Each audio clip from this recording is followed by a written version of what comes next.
filmɛbagaw minnu sɔgɔlen don revote la nin waati na bi suna kunnafoni bulon kan bi an bɛna kuma tunga kan Algérie ye an kɛrɛfɛ jamana ye Mali ni Algérie a bɛ to ka teriyaw sama ni ɲɔgɔn cɛ kabini waati jan nka n'i y'a jateminɛ waati laban in na an y'a ye k'a fɔ gɛrɛntɛ talen don ka malidenw sɛgɛrɛ a bɛ waati ni olu bɛ to ka lajɔ n'a b'a fɔ olu ma ko arrestation arbitraire mun ne bɛ na ni nin gɛrɛntɛ nin ye ka ɲɛsin malidenw ma yala an ka jamana ɲɛmaaw yɛrɛ jɔyɔrɔ kɛra mun ye mun de kama Algérie jamana ɲɛmaaw bɛ to ka nin ta ka anw lasɛgɛrɛ nin ye an ka ɲininkali an bɛna minnu jaabi ɲini an bi jamukan kɔnɔna na maa welelenw ye maa naani ye maa fɔlɔ Amadou Aïdara ale bɛ association d'appui au développement communautaire Amadou i bisimila kɛnɛ kan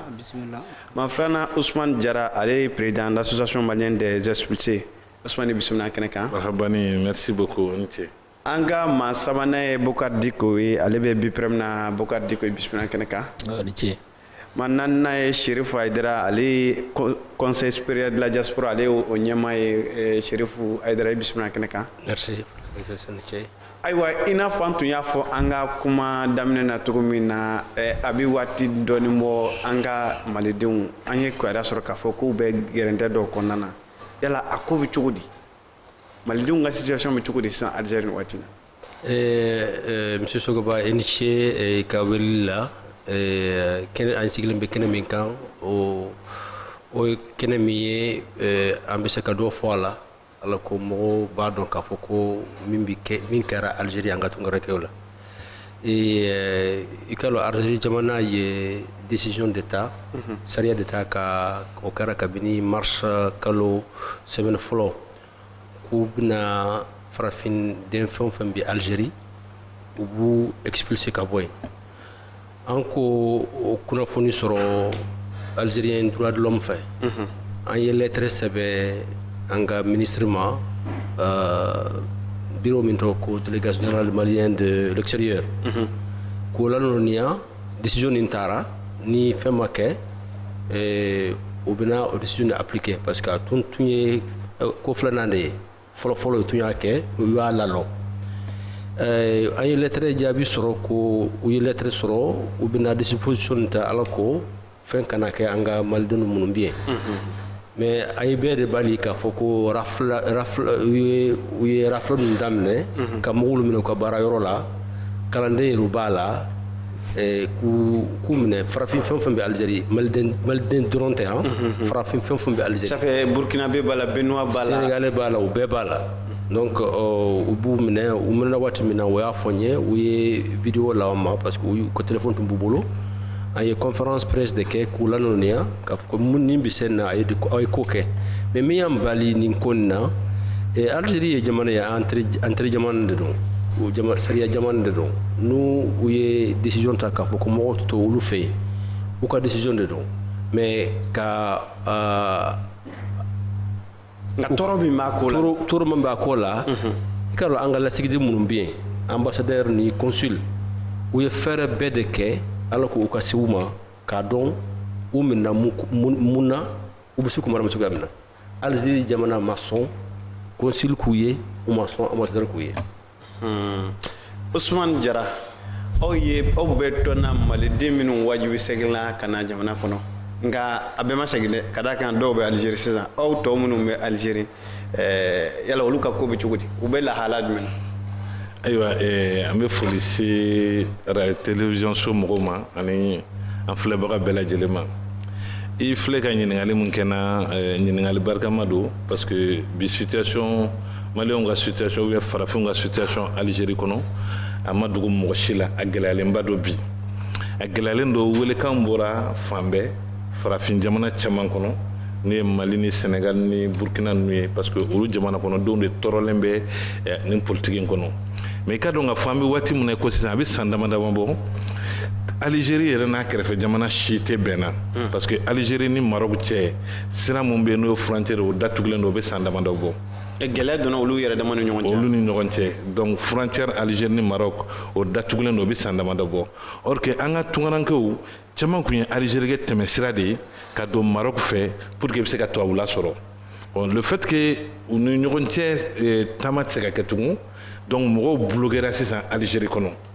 donc blocage ba donné Algérie kono aka donc a fo 2015 2016 ɲɔgɔn ye ba dɔ de kɛra Union européenne fɛ jamana dɔ la n'u b'a fɔ a ma ko Malte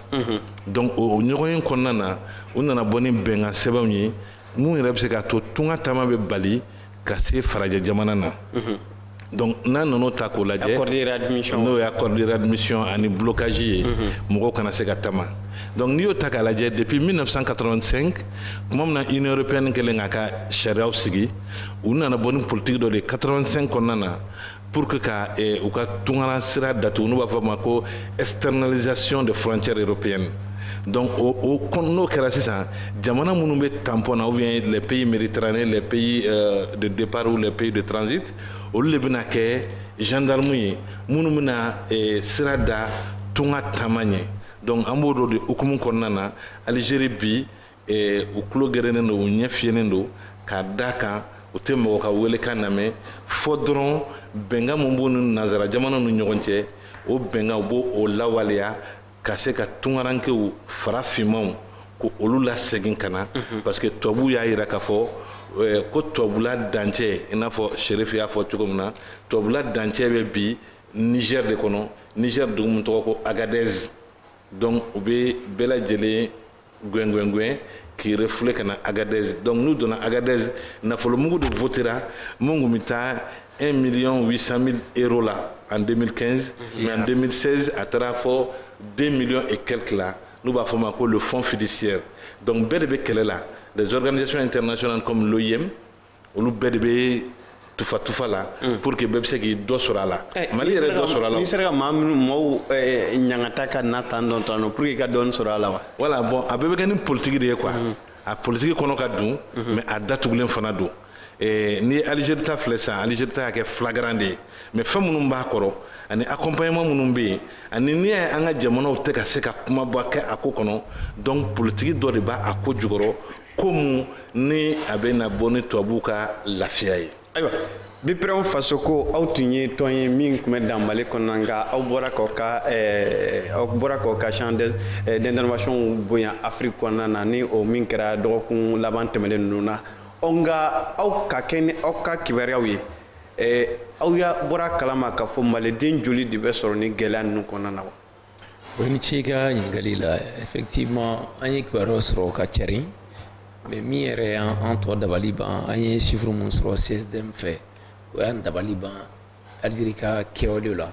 mais a tɛ balana parce que Jara ye min fɔ Algérie bɛ ka accord min signé avec les pays européens Algérie bɛ k'o de appliquer o yɛrɛ ka kuma ni premier ministre ka kuma lajɛ a ye min fɔ u ka fura sɛbɛnw la olu b'u ka jamana la u kan ka sariya min o b'o de kɛ ça veut dire quoi? Ça veut dire que bɛɛ ka t'i ka so mais mun na farafin problème bɛ yen de pourtant Algérie bɛ Union africaine na on peut pas comprendre que u b'an ka mɔgɔw lajaba comme ça k'u lafili kungo kɔnɔ dumuni tɛ d'u ma ji t'u bolo. yala ni sariya ninnu ni wale ninnu kɔlen don Union africaine fɛ wa. Non, on va carrément, tous les pays signataires sont au courant, la plupart des pays africains ont signé, ont appliqué. Le problème est qu'on a 600. En gros, avec la création du FISPA, on ne peut plus croiser les bras. Malien côté blé, Frafina de Kodo. Donc, on a voulu qu'entrer des gens à Barabegela. Et à Méron, on a 600, à Yafotokomi, Moro Tchama de Bessan, Niger, ni Algérie frontière là, de Gumbuka, Jitu Boulou et Dumunutu Boulou. Donc, Nama Oulika ça va pas. Donc, on s'est dit que Nama Franyanka, quand quelqu'un a coupé ta camboulou, parce que le gouvernement qui est tissé, et effectivement, il n'y a pas d'amener à actionner, le gouvernement malien est mis que Kanyesi Nouma, en nous, comment, Alikuna Merino, en nous, comment, on à Samaka, à Fotokobe, à Tassan, à Gadez, en nous, comment, de Umbugamba, Kalama, Jité, Dumité, Gomba, Ala de Boulou, ou Bouéré. Donc, néanmoins, wulika jɔkɛlen don CSDM fɛ ani a n'a ɲɔgɔnna caman pour que vraiment mɔgɔw ka wuli u ka se k'u dɛmɛ u bɛ se ka Mali lasɔrɔ cogo min a y'a fɔ effectivement fond dɔ bɛ yen OIM ni association dɔ yɔrɔ bɛ yen olu bɛ ka ɲɔgɔn gosi o fɛn nɔfɛ pour que u bɛ se ka ninnu ta ka na cogo min pour le moment action si ma kɛ Mali gouvernement fɛ. a bɛ i n'a fɔ nafoloko min bɛ nin ko in kɔrɔ dɔn dɛ. Effectivement, nafoloko de don wariko don a ma kɛ business ya. FISPA bɛ na ko jateminɛ don n'a nataw la. Kana siga. ayiwa an bɛ taa amadu ni ayidara fan fɛ. Amadu ni ayidara nin ko in dakun girinna sa dɛ. Waati bɛɛ i b'a ye k'a fɔ maa 100 caman de bɛ to ka cɛ ka na o bɛɛ na ni ɲangata hukumu in kɔnɔna na. D'accord, donc yali ka fodi jaabi fɔlɔ n b'aw fo n bɛ ka teleso fo n bɛ invité tɔw bɛɛ fo. N b'a fɔ k'a fɔ dɔrɔn an minnu bɛ Mali la yan an de kan ka kɛlɛ kɛ waati dɔw la parce que n'a fɔra ko maliyɛn den de taara ka fili cɛncɛn kan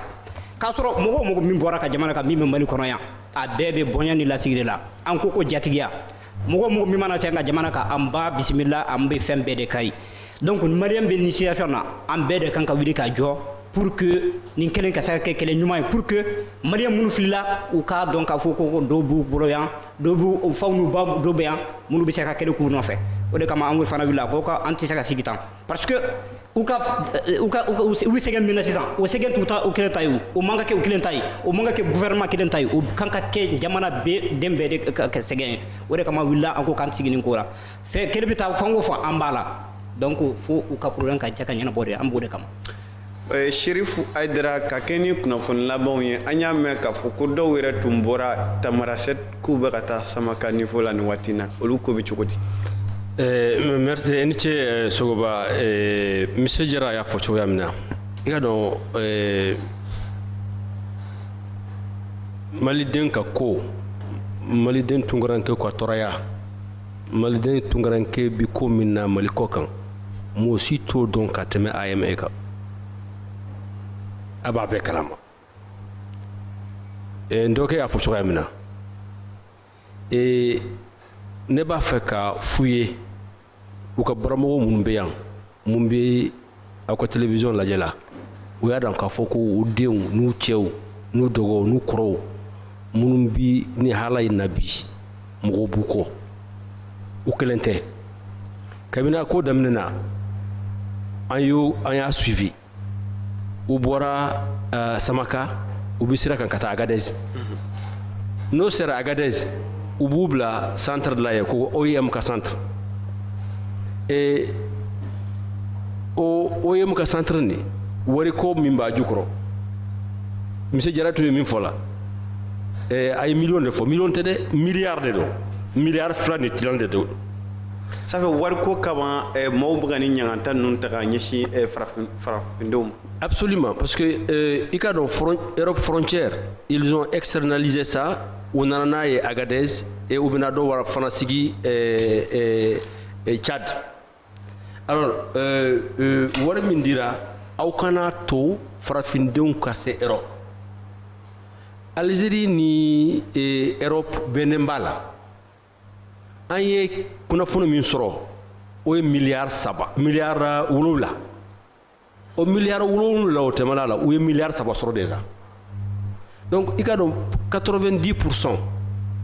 min bɛ se Algérie a caman u se kun tɛ Algérie fo ka tɛmɛ ka taa Europe n'o dun sera ko lalɔ i ka dɔn mɔgɔ tɛna se yen o kɔ Libi jamana na gouvernement italien u ye million yirika de sara la fraction rebelle minnu bɛ yen ka farafinden ninnu bali ka se Europe bi a ka ca ni mɔgɔ 10,000 min bɛ yen maliyɛn hakɛ min bɛ yen ne sirilen yɛrɛ ka fɔ télévision na yan an b'a hakɛ dɔn maliyɛn den 2,000 fayida o de bɛ yen n'a ba fila o de reporterier de don min ma reporter ye o tɛ maintenant maliyɛn yɛrɛ de don wa maliyɛn yɛrɛ tɛ mais maliyɛn sɛbɛ de b'a bolo o fana ye problème a dama problème ye donc comme bɛ sen na u ye accord signé n'u y'u bali ka taa u bɛ wari d'u ma n'u sera n'u ye Agadez OIM b'u ta charge la OIM fana bɛ charge min baara min kɛ OIM fana bɛ sara wari bɛ tila ka segin olu ma wari bɛ tila ka di sara OIM ma donc OIM u ka sariya u t'a yamaruya k'a fɔ ka mɔgɔ ta ye kalan na n'a ma sɔn n'ali ma donc e gɛnna cogoya min na k'i minɛ baarayɔrɔ la dɔw tun bɔra ka taa pharmacie la dɔw yɛrɛ b'a la yɛrɛ o ye kalanden ye k'u minɛ k'u bila ka na n'u Tamarasɛte Tamarset ka tufli frontière Niger ni Algérie tamala la ubnu tayin kubla Agadez edum badon ka foko boro yirem tika ko sigiye e be ya eten uba fuma koko i ka liberté bibolo na ka de bito ya parce que c'est la CEDEAO et CEDEAO o mogode mais e yere badon ka foko e damata se bola ngata désert fait donc solution wala si tibulo faut ka formulaire wo signer et qui la kosi malla ou be ka jamana kono e u ba fuma ko refuser ko retour volontaire kasoro retour volontaire de kasoro fere min sigilen lo o tato ikunga toy voilà ikinga toy donc retour volontaire te donc ulu fana et centre min bien ko Frontex mo aussi ti formulaire ni rempli ka fo e bidon avion OEM avion là ou bien OEM ka biche kono tant que umi ka fengol prendre après empreinte ta empreinte wo ta ku yemwe empreinte ta ku mba ira ka fo ben kande do parce que o empreinte ta fon fentale o bebe ta central laye ka donc ka fo ko Haïdara Chérif atumba fakata Europe aya mine Agadez aya mine Algérie en wara a temena tamar set fait anana kalana donc au ko lalo avec fengele mambade mais ambisa ka ko lalo Union africaine hukumu konala parce que Algérie a signé la charte africaine des droits de l'homme où a signé OIM fana kabini sankele OIM est membre des Nations Unies. Donc, kodo lubi OIM tu se koke oko. Comme war ko bala, est-ce que Algérie n'a son charte africaine bouillant ko ka war dalen to Union européenne fait kadaka ni al ni sharia ni war tera ak fin la bolo ni waru l'enfer na bi son sharia so so donde o ko ni tebitaya. Non, ko etien mais ikalo femino jamana fanga bonyara chugo ibi Nations Unies de kono. Algérie fanga bonyara chugo surtout en Malaioma ou bien Union africaine de kono.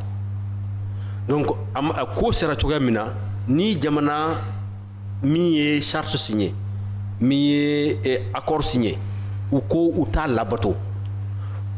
faire vrai là faut qu'à négocier. Donc en loku mi bi ka faut ko ou bana ka signé Ayo. donc auto faire que ani Algérie ou Algérie jamana be kuma alors que solution be sera là parce que hali anga la sigide munum bien consul ni ambassadeur ou banning kutu laje amena anda do lu fana ga kuma na kadaka fen chaman be o fana niveau là Ousmane Diarra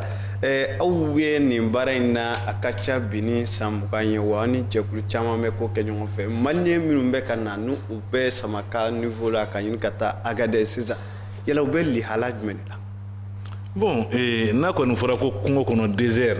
na fora désert dron ko ni jekene bi wara laban ju woni soro kibara laban munu soro la be situation muna situation a gelan ko sebe dondo kerala comme ou ya interpellé en wala ko sebe adon do ko temene ne re chef de cabinet ministre ka chef de cabinet wole téléphone na ngo bon chef de cabinet situation be chugudi ako effectivement comme mo biolon vlani duru o jati donna déjà Agadez ou be ka fereke o lu se ka Bamako soro chogodi mais nga don nga fo kuna sini nya wole dom na kuna sini mo binani fana willa Algérie frontière là Samaka voilà Samaka wa Samaka voilà donc o lu fana willa o be kana fara mo munumbe déjà munun sera Niger Agadez kono pour que o be se ka bisu yini parce que o ba faire contrat signé nous ni bisu tie ina fo sonef nous ni fon pour que o be se ka Bamako soro chuko muna mais anga don nga fo ko sanji koro washite don sinon ko lu be dola ka ke ango effectivement be dola ka ke nous sommes d'accord mais imagine mun na me ka yé désert kono ani mo be condition muna na fara alisa ko mo tekana pour que anga témoignage nyama sur bula ko nyabe gelea donc cela veut dire que situation me chukomuna et moi je suis en contact avec des organisations munumbe et Algérie et na for Ligue des droits de l'homme algérien parce que ñu ngi sur tonkuluba do kono nuba fama ko lujna tungaranke jamana shegi ñu gomba barake tunga siraw kan minnu bɛ frontière daw la donc olu ye kunnafoniyaw se an ma an ka farafinw bɛ lahala mun na situation gɛlɛyalen don nali ka di u yɛrɛ bi ka tɛmɛ toli kan ka da kan Algérie jamana a ɲɛmaw u kɛlen bɛ ka kɛlɛbere mun ta hali u yɛrɛ se t'a la tugun u b'u ka kɛlɛ continuer de parce que u y'u bolo nɔ da sɛbɛn caman na mun ye convention globale ani convention bilatérale convention multilatérale les pays méditerranéens donc a ko ka ca a kɔnɔw ka dun donc bi boli ka di farafindenw ye ka tɛmɛ segini kan ka da kan gɛrɛntɛ min u bɛ ka gɛrɛntɛ mun d'u kan bon komi n y'a fɔ kuma daminɛ na frontière mun datugulen filɛ n'o ye Maroc frontière ye o nana ko tɔ bɛɛ k'a la o de ye frontière da bi o ka jugu minnu bɛ frontière la Mali Algérie ni Maroc frontière la ni da tɛ ka don olu ka kuma na olu ka situation u k'o fana ka jugu bi ka tɛmɛ minnu bɛ ka fili ka na désert kɔnɔna kan donc je pense que société civile gouvernement tout le monde bɛɛ de kan ka wuli k'i jɔ nin situation bɛ se ka débloquer cogo min na n ka kuma daminɛ na n y'a yirala k'a fɔ Union européenne u wulilen tun don k'u jɔ u y'u ka politique mun ta depuis 1985 n'o de ye k'a fɔ jamana minnu bɛ danbɔ kɛ ni Union européenne ye olu de bɛna kɛ gendarme ye k'u ka jamana kɔnɔdenw kɛlɛ a caman kɛra hali Mali yɛrɛ Mali ye wari min a la yan nɔ le Mali a ye 10 millions d'euros pour que ka kɛlɛ kɛ contre la migration clandestine o 10 millions d'euros a taara ka di 6e de ma ka 6e créer Mali kɔnɔ est-ce que i bɛ ka kɔrɔ faamuya donc il y a plein de choses minnu bɛ dogo la convention bɛ yen protocole bɛ yen minnu bɛ a yira k'a fɔ tunga sira a bɛ gɛlɛya sɔgɔmada na an tun bɛ séminaire parlementaire la ministre ka kuma kɔnɔ u bɛna centre d'observation ou les antennes frontière da bɛɛ lajɛlen na Mali frontière da bɛɛ lajɛlen na pour que ka tungarankew ka taama sira jateminɛ cogo dɔ la lase dɔ fana fɔra lasew de don n'o tɛ kuma caman fɔra dɛ ni kuma caman fɔra nin ko in na n'a bɛɛ tun bɔra sira ma est-ce que gɛlɛya min tun bɛ sisan olu tun bɛ kɛ wa bon gɛlɛya mun bɛ yen n bɛ mun f'i ye k'a fɔ n'an ma wuli k'an jɔ bancogo t'a la ayiwa ka da kan Union européenne wulilen don k'u cɛsiri Union européenne ni tubabu faamaw bɛ an fɛ yan G5 kɔnɔna na u bɛ yan nɔ ne yɛrɛ n'u bɔra débat dɔ la semaine passée policiers b'a la gendarmerie b'a la minnu b'a la donc a ka gɛlɛn quoi mɔgɔ mɔgɔ b'a kɔnɔ k'i bɛ faama boloda la olu bɛɛ de u n'anw tɛ kumakan kelen fɔ olu bɛɛ de tunga yɛrɛ bɛ se ka kɛlɛ cogo di ka ban pewu donc diɲɛ faamaw nka est-ce que u bɛ se ka kɛlɛ ka da kan kabini diɲɛ bɛ yen taama bɛ se voilà diɲɛ a tɛ se ka kɛlɛ dɛ mais a bila kunna farafinna faama farajɛla faama bɛɛ lajɛlen ka kunkilenna ye kunkilenna kelen de ye tunga taama bɛ kɛlɛ cogo di mais a tɛ se ka fɔ da la ni mɔgɔ mɔgɔ kumana u b'a fɔ ko tunga ko c'est normal a kan ka kɛ mais an bɛna kɛlɛ kɛ tunga dogodogoni sira kɛlɛli de la c'est pas ça c'est en général comment lutter contre l'immigration en général ayiwa o faamuyana an tun ye wele bila ministère des manières l'extérieur ma n'o tun bɛ kɛnɛ kɔnɔna hakililaw tun bɛ jaabi caman di an ka nin jamukan in na o y'a jira k'a fɔ ko waati ka gɛlɛn kosɛbɛ o ma sisan maliyɛn dɔw kan ka na ka bɔ debi ko u bɛ o ko la an bɛ taa Amadou Aïdara fan fɛ Amadou Aïdara n'a fɔra k'a fɔ ko tɔwla jamanaw Union européenne kɔnɔna na an bɛ ka kɛlɛ an yɛrɛ dama fana ni ɲɔgɔn cɛ an farafin jamanaw fana faralen don ɲɔgɔn kan ka i n'a fɔ ka co seere an yɛrɛ dama ni ɲɔgɔn cɛ tuguni k'a ko gɛlɛya ta e bɛ mun faamuya cogo di o de problème o parce que ne bɛ ka min fɔ maliyɛn l'histoire ko a kɛra problème ye mais surtout la situation des Algériens parce que n'i y'a ta k'a lajɛ k'a fɔ ko papier tɛ minnu bolo olu dɔrɔn tɛ papier bɛ minnu bolo papier tɛ minnu bolo o ye bɛɛ de cɛ ka bɔ yen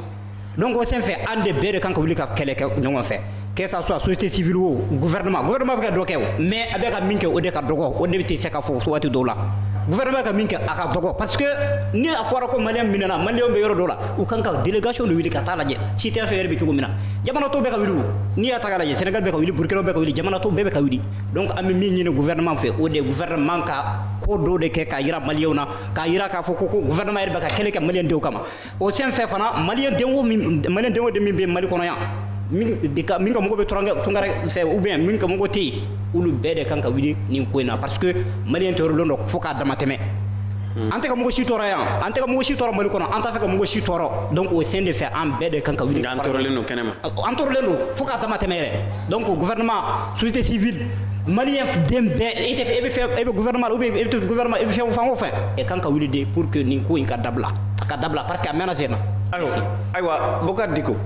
i ye Jara ka kuma lamɛn a y'a jira k'a fɔ maliden kɛmɛ caman bɛ yan ko nka min bɛ nin ko in gɛlɛya dɔɔni i b'a ye k'a fɔ ministère min yɛrɛ kan ka donni ninnu bɛɛ dɔn a b'i n'a fɔ a jɔnjɔn tɛ olu bolo o de kama a jɔrɔlen don Kodi nka a nin bɛ e bila sentiment jumɛn de kɔnɔna na jamana ɲɛmɔgɔ yɛrɛ tɛ ko in kalama kosɛbɛ. Bon, nin bɛ n bila position min na n dimina quoi n dimina n dabali banna parce que ne tɛ se k'a faamu an bɛ degun dɔ kɔnɔ depuis coup d'état 2012 IBK nana mɔgɔw jigi da kan pour ka degun dɔw bɔ yen degun de bɛ ka fara degun kan a tɛ bala na parce que ministre min bɛ yan bi bi in na tunkariyɛnw tɔgɔ la tɔgɔ de b'a la parce que n'a kun jɔra a jɔyɔrɔ la adama ka min fɔ minnu bɛ ka min kɛ minnu tɛ sɛgɛn o minnu bɛ k'ale ka baara de kɛ o anw bɛ k'ale ka baara de kɛ o an bɛ boli la fan bɛɛ k'a fɔ mɔgɔ a ye wuli an ka mɔgɔw sɛgɛnnen don tɔɔrɔlen don n'an ma wuli a tiɲɛni bɛ kɛ tiɲɛni barika bɛ bonya nin y'a ye minnu sera ka recenser n'u dɔnna ani minnu ma recenser baaraw ka ca ni minnu dɔnna ye sisan problème bɛ yen de sisan donc min bɛ yen ministre k'i jɔ a jɔyɔrɔ la ou bien a ka ta ka bɔ yen parce que ça peut pas continuer nkalon de bɛ ka tigɛ maliyɛnw ye yan télévision bɛ ka récupérer pour ka mɔgɔw berner pendant ce temps dutigiw ni denbatigiw jɔrɔlen don u denw bɛ kungo kɔnɔ minɔgɔw bɛ k'u sɛgɛn taafan t'u la donc action min bɛ bi bi in na tulonkɛ tɛ yen bilen an ka wuli an ɲɛsin nin baara ma parce que n'an m'a kɛ sini an bɛ ɲininka a ko la sinon parti politique ko tɛ o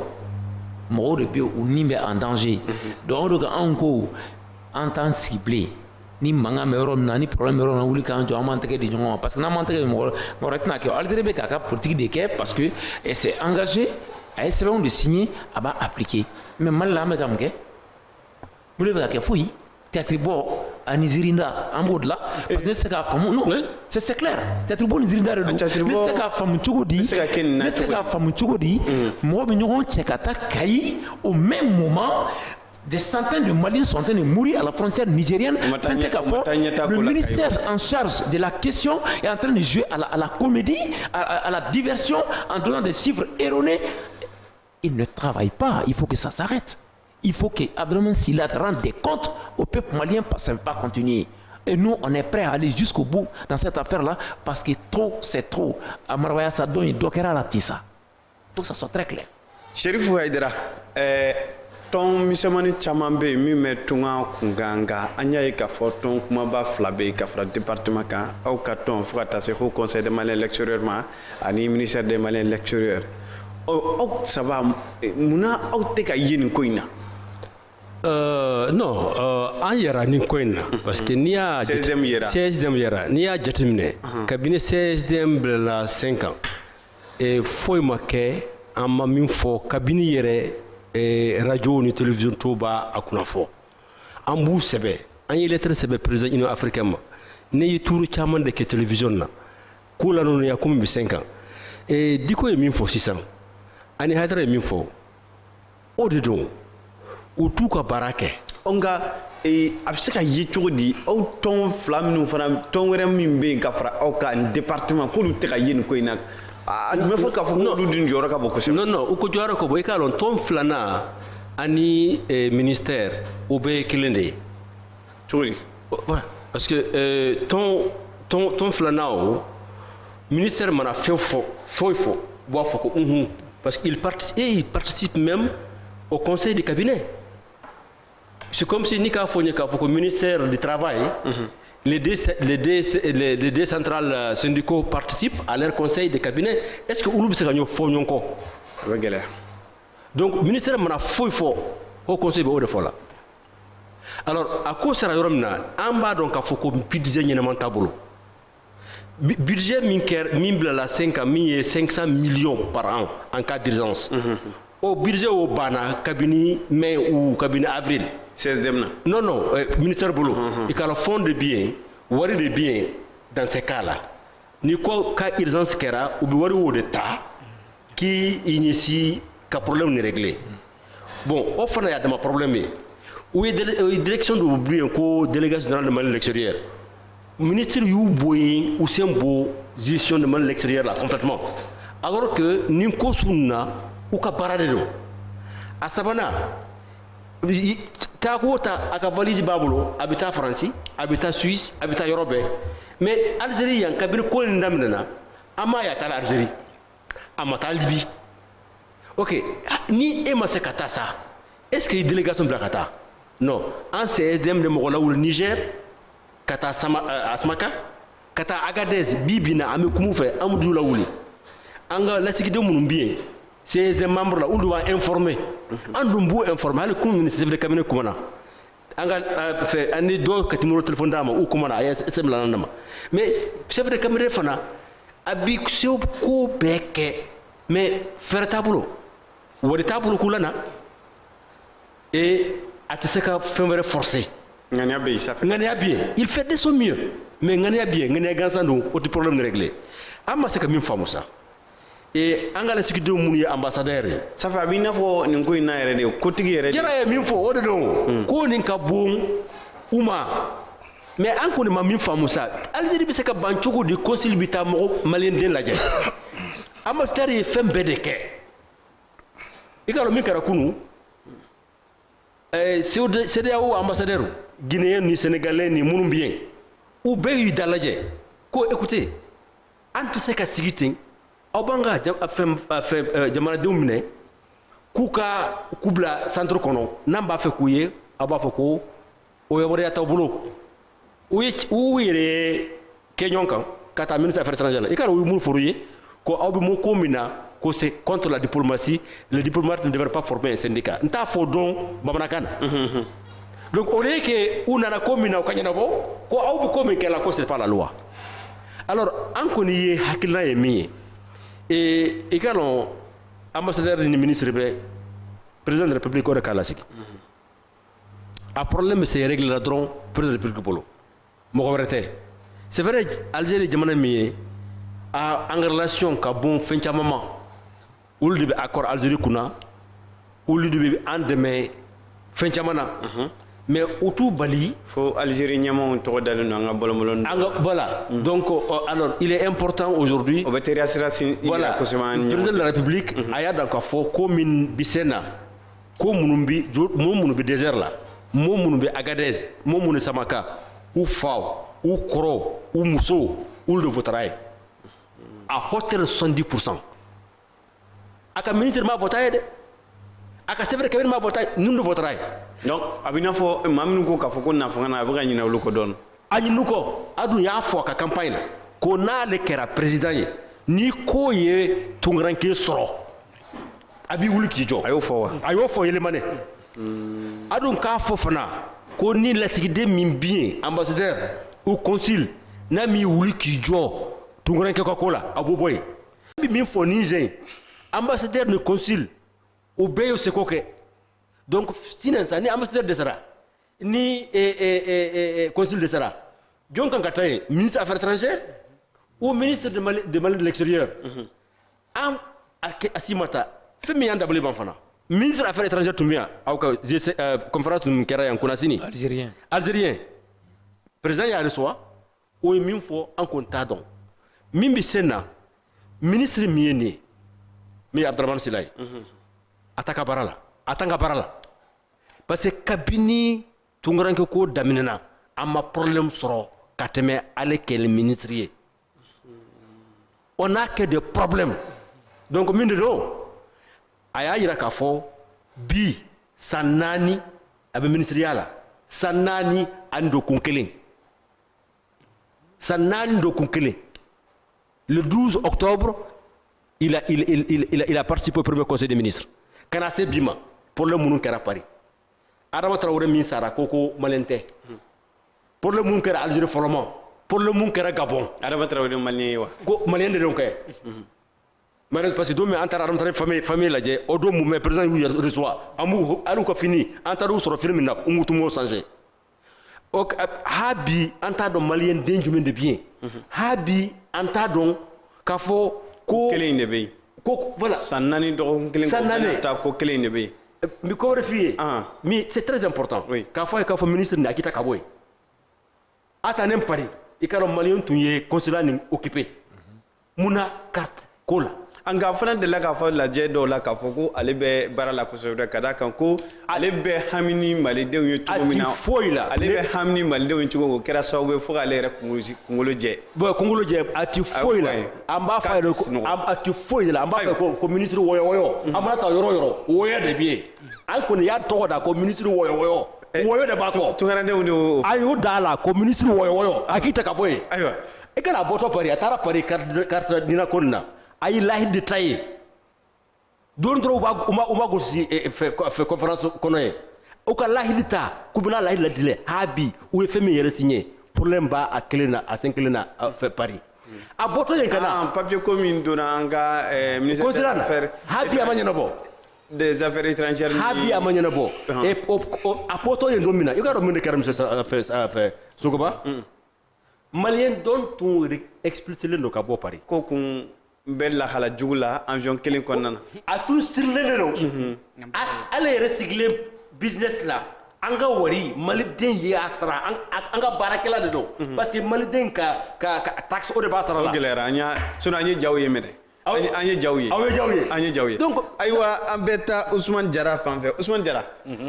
nin ko in na an ka consulat bɛ Algérie wa ambassade yɛrɛ fana bɛ yen u ka jɔyɔrɔ kɛra mun ye nin ko in na bon n y'a fɔ i ye cogo min na toujours n bɛ segin ka kuma kɔnɔ quoi u jɔyɔrɔ u demandes kɛ i n'a fɔ Sheriff y'a fɔ cogo min na u b'a fɛ ka Algérie faamaw ye mais a gɛlɛyara mais i ka dɔn k'a fɔ o bɛ se ka gɛlɛya cogo di o t'an ka lasigidenw de a gɛlɛyara mais i y'a ye k'a fɔ ko ministre algérien dɔ nana an fɛ yan dɔgɔkun tɛmɛnen na ou bien ni dɔgɔkun yɛrɛ de don voilà donc dɔgɔkun tɛmɛnen na donc il y a eu des réunions à huis clos donc fɛn minnu b'a kɔnɔ n y'a f'i ye convention ni protocole de bɛ yen fɛn dɔw bɛ se ka kɛ en huis clos an tɛ b'u kalama mais ce qui est sûr Algérie bɛ ka huis clos in ko jɛlen man ca dɛ voilà Algérie bɛ ka huis clos ye dogodogonin dogo ye quoi dogodogonin ko jɛlen man ca dɛ dogodogonin de don mais Algérie bɛ ka droits de l'homme de suɲɛ violation des droits de l'homme convention de bɛ Algérie ni Mali cɛ ani farafin jamana minnu bɛ CEDEAO la jamana caman ni ɲɔgɔn cɛ mun ye tunga taama ye malien ou bien sénégalais olu bɛ se ka tɛmɛ ka taa Algérie u bɛ taa Maroc u bɛ taa Tunisie visa t'u ni ɲɔgɔn cɛ i bɛ don i kan ka tile 90 de kɛ n'o bɛ bɛn kalo 3 ma i tɛ papier ɲini i tɛ résidence ɲini i tɛ foyi ɲini n'i bɛ tɛmɛ tile 90 kan en ce moment i bɛ sɔrɔ ka sɛbɛn ɲini mun ye sigili sɛbɛn ye waati kunkurun kɔnɔ ou bien waati jan kɔnɔ mais n'i ka sigili tɛ tɛmɛ tile 90 kan n'o ye kalo 3 ye e tun man ka ɲininka foyi la i dontɔ la kalo 3 in fana kɔnɔ i b'o kɛ i ka lafiya la ani seginni mais i y'a mɛn sisan k'a fɔ ko lɔgɔlidenw taara olu dɔw minɛna dɔw bɛ tɛmɛ sira de fɛ u b'a fɛ ka tɛmɛ sira mun fɛ n'o ye Maroc sira o datugulen don mais u bɛ ka sira wɛrɛ ɲini u bɛ tɛmɛ olu minɛna dɔw yɛrɛ fana bɛ yen a bɛ se ka kɛ sigi sɛbɛn b'u bolo mais u ka sira ma kɛ fɛn na u y'o minɛ ne yɛrɛ ye film dɔ ye muso denɲɛrɛnintigi den ma tile 40 dafa a minɛnen don u bɛ k'a bila centre kɔnɔ donc u bɛ ka nka an ka ɲɛmɔgɔw bɛ to ka taa centre in lajɛ waati ni waati k'a dɔn k'a fɔ n'an ka maaw tɛ lahala jugu la bon farafin bɛɛ kɔni de b'a kɔnɔ ye nka est ce que an ka ambassadeur bɛ to ka taa waati ni waati ka taga mais u ma sɔn ambassadeur ka don kunnafoniya tɛ n bolo u ma sɔn ambassadeur ka don voilà o kunnafoni b'i bolo hali bi u bɛ ban yɛrɛ ko ambassade u ban ne ambassade ne ye consul wele consul wele maa ma sɔrɔ ne ye mɔgɔ min ma sɔrɔ a kɔnɔ ko kabini an nana mɔgɔ si ma n'u lajɛ c'est-à-dire Madal ne ye dɔ de wele Alger n ko mais est-ce que aw ka mɔgɔw bi yen est-ce que e sera ka taa yen i k'o na ka ɲɛ f'i ye wa Sheriff ko ambassadeur si ma autorisation sɔrɔ ani consul ka to o jamanaden la o gɛlɛyara voilà donc o gɛlɛyara donc le fait que olu tɛ se ka taa mais je pense que droit de l'homme bɛ diɲɛ fan bɛɛ bi droit de l'homme bɛ Mali kɔnɔ droit de l'homme bɛ Union africaine na droit de l'homme bɛ CEDEAO la je pense que an kan ka plainte de déposer contre l'Algérie. Et puis, moi, je suis d'accord parce que nous avons un là, on a un représentant diplomatique qui a interpellé, ou bien soit n'a sɔrɔ an ma ka siran dɔn Algérien n'a se k'o interpeller. Non mais an tɛ se ka siran o ɲɛ société civile man ka siran o parce que an ye marche kɛ minnu y'an coloniser an taara jɔ u da la tungaranke ko kama an taara sitting kɛ ambassade de France da la ka taa sitting kɛ devant la résidence de l'ambassadeur de France au Mali yan le temps de Sarkozy lorsqu'il était ministre de l'Intérieur n'a nana immigration choisie présentée a do a ma bɔ tigɛ jeni na a bɔra immigration choisie la u nana il y a plein de choses quoi fɛn caman kɛra ayiwa mun bɛ dalen don an ka société civile la sisan ko minnu bɛ se k'o kɛ wa ka da kan minnu bɛ tabali kɔnɔna na je vois que volonté bɛ dɔw la ayiwa Amadou Aïdara peut-être an bɛ se ka bɔ ni kan dɔ ye jɔ Algérie ambassade da la an kɔni an labɛnnen don an perelen don hali n'an bɛ taa da fɛ caman bɛ se k'i jɔ France da la mais a tɛ se k'i jɔ Algérie da la parce que fɛn min bɛ ka kɛ na o ye dusukasi ko de quoi donc ni dusukasi sera ka se fɛn dɔw ma i tɛ se ka sera fɛn bɛɛ i tɛ se ka foyi de ɲɛ tuguni an b'a ɲini an maliyɛndenw bɛɛ de fɛ pour que nin ko in ka se ka lawaleya ka ɲɛ bɛɛ de kan ka wuli bɛɛ de kan ka nin ko in k'a ka ko ye quoi parce que a dama tɛmɛna Algérie tɛ se ka mɔgɔ si de respecter sisan Algérie tɛ ka mɔgɔ si bonya parce que n'a fɔra ko ambassade tɛ se ka taa mɔgɔw lajɛ consul tɛ se ka taa mɔgɔw lajɛ jɔn bɛ se ka taa aw bɛna sigini in labɛn ɲɛmaayasow la waati don na a tɛna mɛn dɛ parce que an yɛrɛ tun bɛ fɛ ka labɛn ka ɲɛsin u ka lasigidenw ninnu ma ani an ka ministreso ninnu ma mais an bɛ ka ko de cogoya lajɛ fɔlɔ ni ko sira ma sɔrɔ a la an bɛna baaraw kɛ a tɛna dogo mɔgɔ si la yan donc bɛɛ bɛ ka wuli ka fara an kan pour que an ka se ka ko baaraw tɛna dogo Ousmane na dɛ mais ne kɔni bolo c'est à dire à chaud ni fɛn mun bɛ yen a bɛ kɛ a waati kɔnɔna de la parce que ni waati ma kɛ ni ko ma kɛ a waati kɔnɔ n'a tɛmɛna a bɛna gɛlɛya quoi parce que je me rappelle un moment donné pression ba de tun bɛ anw yɛrɛ kan wa on a même interpellé les parlementaires de l'Assemblée nationale tuma mun na n'u kɛlen bɛ ka pression kɛ maliyɛnw kan France kɔnɔna na fo minnu dogolen tun bɛ tubabu église kɔnɔ n'u b'a fɔ a ma ko l'église Saint-Bernard o waati kɔnɔna na pression kɛra an kan on a interpellé les 21 députés de la région de Kayi n ko bon n ko Kayidenw de ka ca kosɛbɛ tunga la ka tɛmɛ bɛɛ lajɛlen kan donc assemblée kɔnɔ a bɛna fara an kan de an bɛ marche boloda ɲɔgɔn fɛ o y'a sɔrɔ an ka députés bɛ yen u bɛ commission na CEDEAO la an ye pression kɛ a bɔra fɛn min fɛ Bamakɔ yan ala ka la kosɛbɛ donc moi je quand même suis prêt tous les mouvements n'a sera ka organiser maa ko k'a fɔ ko o bɛ ko ɲuman kɛ ka ɲɛsin tungarandenw ma i labɛn voilà ne kɔni labɛnnen don alors effectivement an bɛ taa BPREM fan fɛ Bokar ouais, aw bɛna mun kɛ don n'a nataw la non an bɛna min kɛ an y'o de boloda sisan malidenw tɔɲɔna dɛ an bɛna min kɛ an y'o de boloda juma nata an ko ni juma jiginna bɛɛ ka ɲɔgɔn sɔrɔ monument de la Colombe la pour protester session bɛ ka kɛ Algérie kelen fila lettre bɛ taa di premier ministre ma pour interpeller le gouvernement par rapport à sa passivité extraordinaire. C'est-à-dire on dirait qu'on n'est pas dans un état démocratique. Ils sont prêts à une pré-campagne déguisée, mais ne sont pas prêts à défendre la vie des Maliens qui sont en danger aujourd'hui. Donc ça veut dire quoi? C'est très simple. À partir de cette tribune de Renouveau TV, on dit Juma Doni, Juma Djigna, Bekanoron sur le monument de la Colombe là, quand on défend parce que on ne peut plus attendre. Un. Deuxième élément, le départ sans condition du ministre de l'Extérieur sera exigé parce que Barakelate, Adarakene Kambi, depuis quoi il a ma action qu'il a imposée, il va dans le sens pour soulager la souffrance des personnes et de leurs familles ici au Mali. Troisième élément, Algérie Baka, politique mina de violation flagrante des droits humains, et une plainte contre l'Algérie est la bienvenue. Et je pense que le FISPA, avec les autres associations et le CSDM, on va travailler pour que plainte parce qu'on ne peut pas continuer dans ça. Parce que le regard, au Lubukaso, droits des humains, c'est ils sont chez eux. Mais ils oublient qu'ils sont dans un ensemble. Et cet ensemble-là, ils doivent respecter les règles de cet ensemble. CSDM na mun kan ka kɛ n'o tɛ a ye barolasigi kɛ ka ban dɔgɔkun tɛmɛnen na a bɛna wale jumɛn fana kɛ. Tous les jours on communique. Tous les jours je suis dans une radio, dans une télé. Et i ka dɔn mun na ministre an ka ministre wɔyɔ fo k'i ta ka bɔ yen. Pendant que